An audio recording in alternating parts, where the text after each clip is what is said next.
Just south of Mexico City, between the canals of Xochimilco, you can find a small island with a sad background which never intended to be a tourist destination. The island is known as Isla de los Muñecos, Island of the Dolls. It is dedicated to the lost soul of a poor girl who met her fate too soon in strange circumstances. The area has thousands of people, but this small island is home to hundreds of terrifying dolls. Their severed limbs, decapitated heads, and blank eyes adorn trees. Dolls are threatening, even in the bright light of midday, but in the dark, they are particularly disturbing. It is said that a girl was found drowned in mysterious circumstances many years ago on this island, and that the dolls are possessed by her spirit. Local legend says that the dolls move their heads and arms and even open their eyes. Some witnesses claim they had heard the dolls whispering to each other, while others who were on a boat near the island said the dolls lured them to come down to the island. Of course these witnesses are exaggerating and the island is in no way possessed, but the truth is that the Isla de los Muñecos is a very creepy place that marks the casual visitor. Don Julian Santana Barrera was the caretaker of the island. The story goes that Julian found a little girl drowned in mysterious circumstances while he was not able to save her life. Shortly thereafter, Julian saw a floating doll near the canals. Most probably, the doll belonged to the girl. He picked up the doll and hung it to a tree, as a way of showing respect and support the spirit of the girl. Others question even the existence of the drowned girl. Reports conclude that Julian has made up the story about the girl in his solitude. Julian was apparently haunted by the spirit of the girl and started hanging more dolls in an attempt to please her spirit. He soon realized the dolls themselves were possessed by the spirits of dead girls, and continued to collect creepy dolls, hanging them over the entire island. According to those close to him, it was as if Julian was driven by some unseen force that completely changed him. Apparently he was very marked by the fact that he was not able to save the little girl's life. After 50 years of collecting dolls and hanging them on the island, Julian was found dead, drowned in the same spot where the girl did.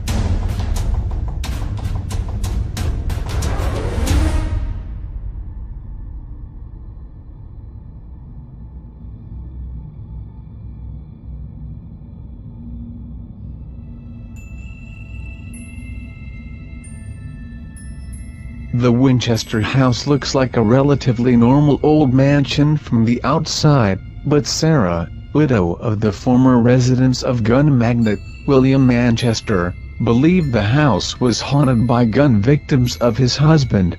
She kept building bizarre stairs and doors that led nowhere so as to try and keep the ghosts from ever finding her. We may never know for sure if Mrs. Winchester built her house to accommodate the spirits, but over the years the story has come down that she believed her life was unavoidably affected by departed souls.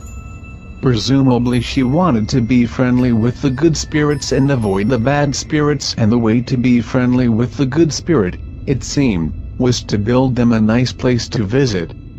According to this theory, Winchester accommodated the friendly spirits by giving them special attention.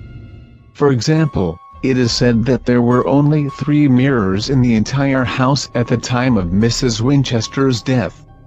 Legend has it that spirits hate mirrors, since the sight of their reflection causes them to vanish. This is why Mrs. Winchester's servants and secretary reportedly used only hand mirrors or went without. The mansion also contained a profusion of light sources, from gas jets and countless candles, to electric light bulbs. Supposedly spirits feel conspicuous and humiliated by shadows, since they cannot cast their own. Was Mrs. Winchester making a special effort to please her spirit's companions? In any case, for nearly 38 years, the round-the-clock sawing, sanding, and hammering at the Winchester Mystery House never ceased, not even on weekends or holidays. It was never a rush job. Mrs. Winchester had all the time in the world, at least, all the time needed to maintain a steady pace.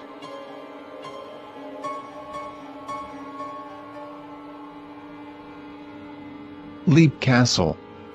Located in Ireland, the castle has a bloody history of violent rivalries and executions.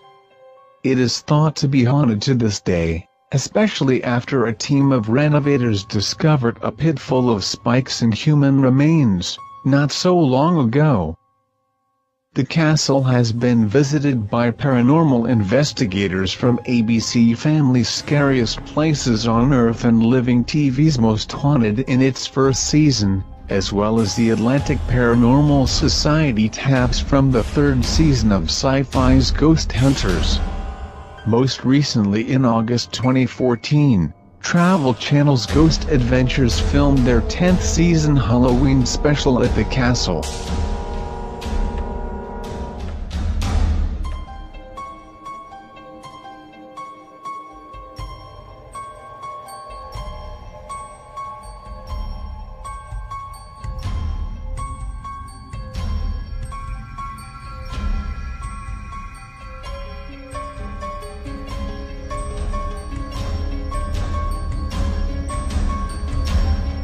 Matsuo Mine in Japan. Matsuo Mine was once a bustling sulfur mine before it was abandoned. If you would like to check it out now, you would be met by a giant wall of mist constantly hiding it from view. This makes it look like a scary ghost town.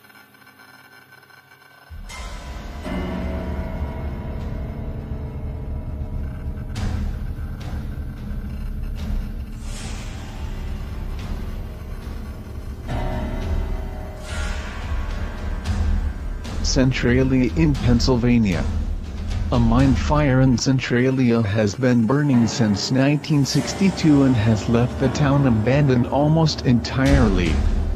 The place looks like a cut scene from the Silent Hill game. In fact, Centralia was one of the inspirations for the game.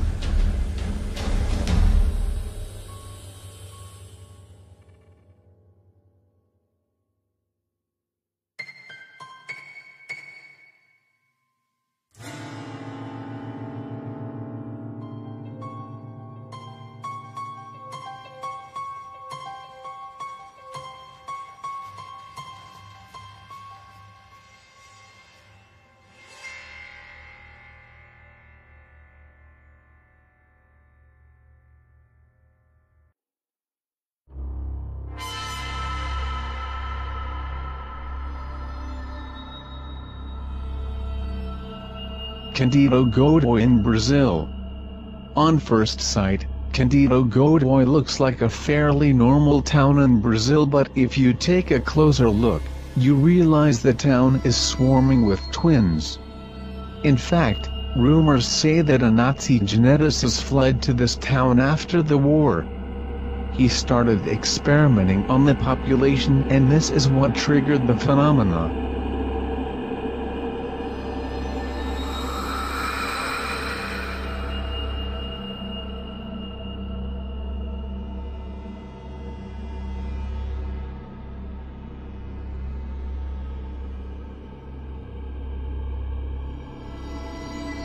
The fire mummies of the Philippines, also known as the Kabayan mummies, Benguet mummies, or Ibaloy mummies, are a group of mummies found along the mountain slopes of Kabayan, a town in the northern part of the Philippines.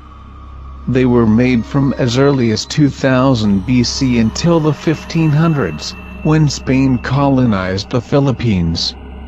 Today, they remain in natural caves in a museum in Kabayan. Kabayan is home to several caves that contain hundreds of mummified corpses. It's a good place to visit if you really want to have nightmares.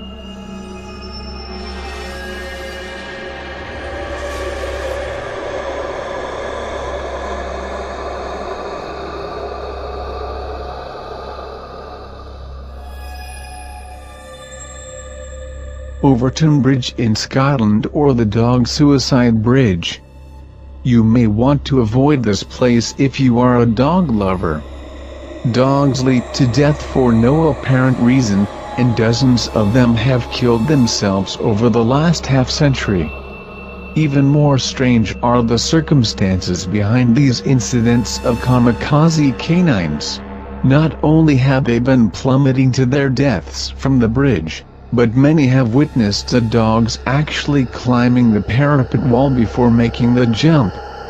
Even stranger are the reports of dogs surviving their brush with death, only to return to the bridge for a second attempt. The Scottish Society for the Prevention of Cruelty to Animals has sent representatives to investigate, but they too were stumped by the cause of the strange behavior.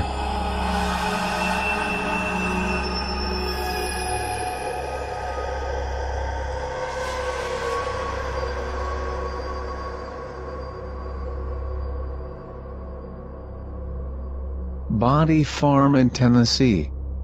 Body Farm is actually a facility in Tennessee used as a training ground for the FBI and other forensic experts.